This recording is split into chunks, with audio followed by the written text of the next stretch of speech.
দেখো এসে গেছে পত্নী সেবা করতে, কিন্তু সাবধানে থেকো। হ্যাঁ, ওর হাতের জটিল আকৃতি আমাকে বলছে যে পা টেপার থেকে ও গলা টিপতে বেশি সক্ষম। হ্যাঁ, দিব্য দৃষ্টি।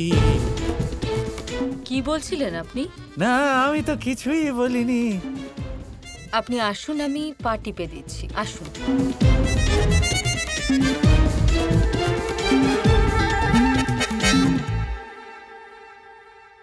না না না, থাক। যে কাজটা তুমি পারো না সেটা নিয়ে কথা বলার কি দরকার? তোমাকে পা টিপতে হবে না আমার। আপনার কাছে যখন সময় হবে আপনি আমার চিকিৎসা করে দেবেন। আচ্ছা ঠিক আছে, আমি এলাম। হ্যাঁ,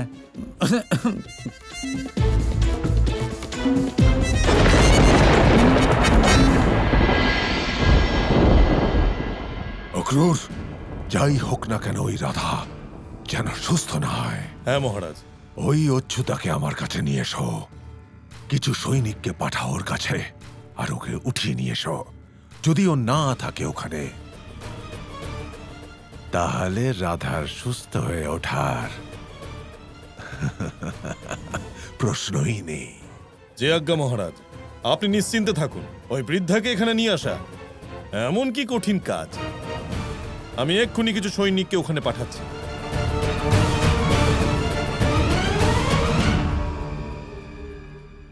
আমিও তো দেখি ওই অচ্যুতার মধ্যে এত শক্তি এলো কোথা থেকে। কিভাবে ও মহাবলী কংসের মহা অস্ত্রকে বিফল করলো, কিভাবে?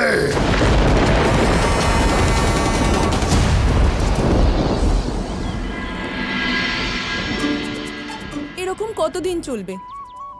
ওই কানাইয়ের জন্য আমাকেও অভুক্ত থাকতে হয়।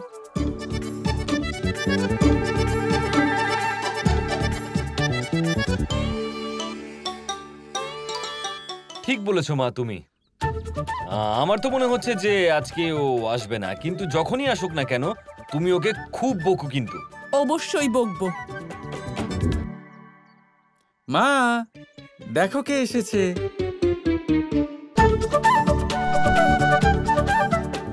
কানাই, কানাই একটা কথা বল, তুই আজকাল তো বাড়িতেই থাকিস না, তাহলে তুই এভাবে কি করে ঘর থেকে এলি?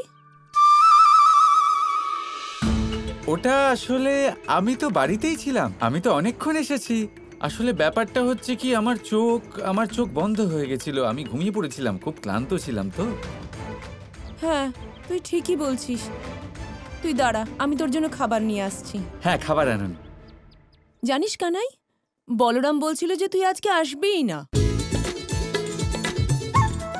আপনি ওনার কথা শুনবেন না। এই দাদা আপনাকে প্ররোচিত করে যাতে আপনি আমাকে বকা দেন। আচ্ছা, এবার মাকে কথার মধ্যে ফাঁসাচ্ছ, এক্ষুনি দেখছি। সেসব তো ঠিক আছে কানাই, কিন্তু তোমার হাতে ওটা কি? কি আছে আমার হাতে? কি আছে? বাজে কথা শুধু। কানাই, তোর হয়েছেটা কি? সেদিন গলায় কিছু পরে এলি, আজ হাতে। তুই করছিসটা কি?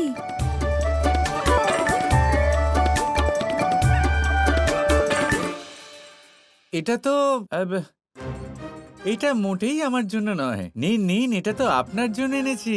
আমার জন্য? হ্যাঁ হ্যাঁ, আপনার জন্য।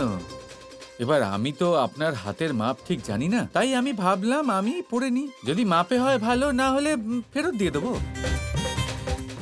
কানাই, এটা তো কোনো বৃদ্ধা মহিলার গয়না মনে হচ্ছে। আমি এগুলো কিভাবে পরবো? আচ্ছা এই ব্যাপার, ঠিক আছে দিয়ে দিন, আমি অন্য কিছু নিয়ে আসছি আপনার জন্য। না না, আমি পরে নেব। বড় হলো তো কি হয়েছে, আমার কানাইয়ের ভালোবাসার থেকে তো বেশি নয় না? না না, আমাকে দিয়ে দিন, আমার দরকার আছে। প্রয়োজন?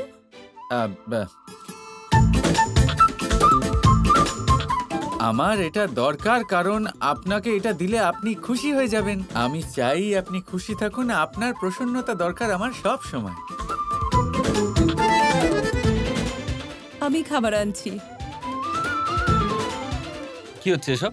আপনি বলুন কি এসব? মাকে কেন ভুল বোঝাচ্ছেন আমার নামে? এত দেরি?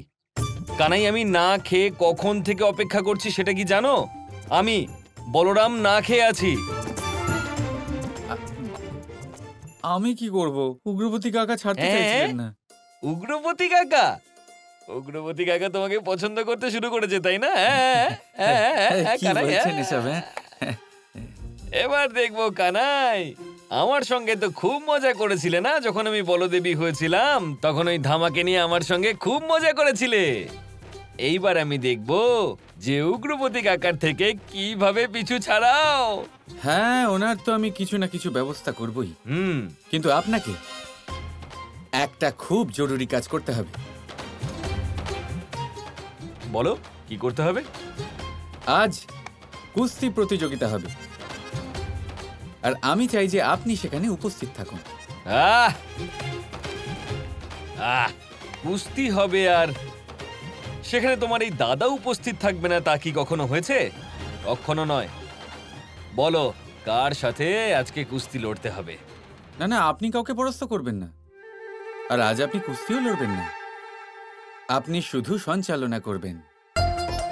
আপনি আসবেন, সবাইকে কুস্তির নিয়ম বোঝাবেন, আর হ্যাঁ, পুরোপুরিভাবে আপনি নিরপেক্ষ থাকবেন।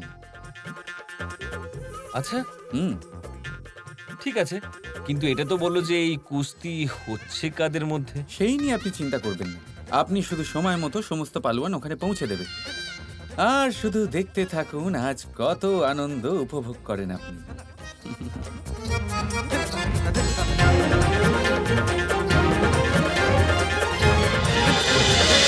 আসুন, এই অদ্ভুত মেলার আনন্দ উপভোগ করুন। উৎসবের সবচেয়ে ভালো দোকানে আসুন। রঙিন সুন্দর সব চুড়ি কিনুন। মা রাধা, কি সুন্দর এই মেলা, তাই না? হ্যাঁ বাবা।